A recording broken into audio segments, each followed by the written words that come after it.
Hi, welcome to 1500ESPN.com. I'm Derek Wetmore. This is Andrew Kramer. We're out here at Winter Park, where we just watched a press conference on Adrian Peterson with Vikings owners Ziggy and Mark Wilf, general manager Rick Spielman, and team attorney Kevin Warren.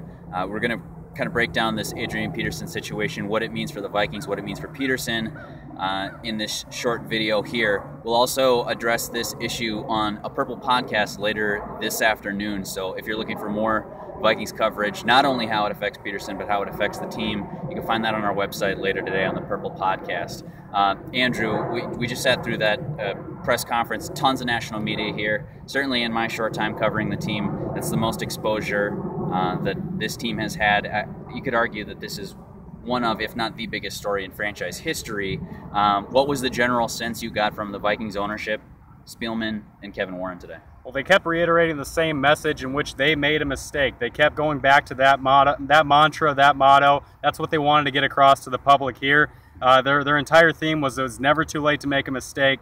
They would not kind of go into what other avenues they thought of in terms of Adrian Peterson and what they wanted to do with him. He is on the commissioner's exempt list. They worked with the NFL to get him on that list. The NFL had to approve that. The commissioner is the only one with the power to put him on that list. So even though the NFLPA says this was Adrian Peterson's decision, really it was the Vikings' decision that Adrian Peterson had to agree with. And really with the avenues that they had and what they could do with Adrian, this is the only one that he would not fight, because he's going to get his $12 million in pay while he can sit back and let the legal process play out, and then obviously tend to his own family matters that are obviously an issue right now. Yeah, he's got a court date set for October 8th. That's an arraignment down in Texas. Andrew, if you were looking at this situation before, say, this announcement came out at 12:47 a.m. this morning, what do you think maybe some of the other options for the Vikings were? And then, of course, they've chosen this commissioner's exempt list. Well, per the collective bargaining agreement, they could have suspended him for 4 games without pay. That is the limit that you need without a player's approval for any kind of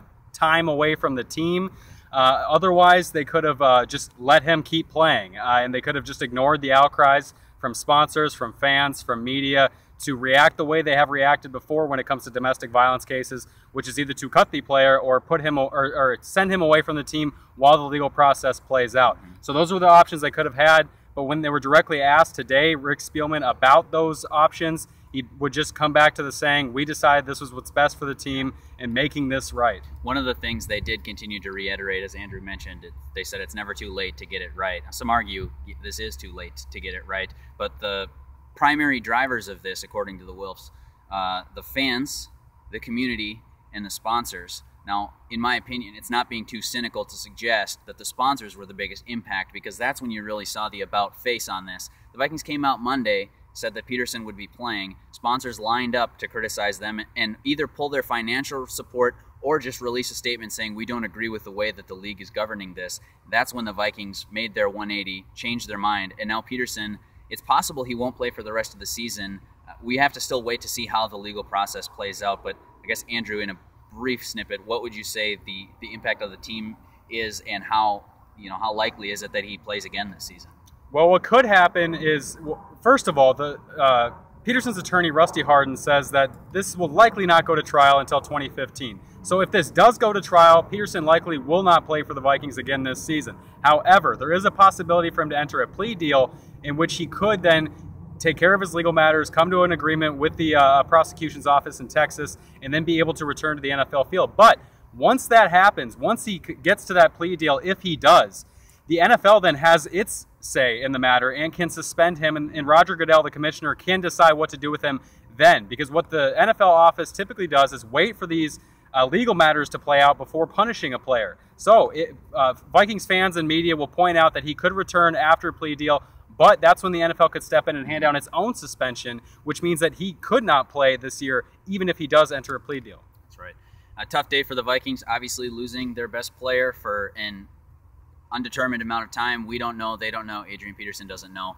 But they did feel that it was right to keep him off the field while this process plays out in the court system. Certainly the court of public opinion had some backlash, but they did reiterate today they don't feel it's too late to get it right. That's why they put out a release at 12:45 in the morning. They were working through the night to try and come to the correct solution, and this is the one they felt was right for the team. We'll have plenty more on this topic, not only Adrian Peterson, but also other news from the Vikings, as we do every week on the Purple Podcast. Just go up to the show page on 1500ESPN.com, click on shows, drag down, go Purple Podcast. We'll have that posted around 6 p.m., 7 p.m. tonight. Full breakdown of the Adrian Peterson legal case, but also the Minnesota Vikings and how it affects them going forward. We'll have plenty of stories also on the website, so keep checking back to 1500ESPN.com for your leader in Vikings opinion, analysis, news, and all kinds of coverage, everything Vikings. For Andrew Kramer, I'm Derek Wetmore from Winter Park. Thanks for watching.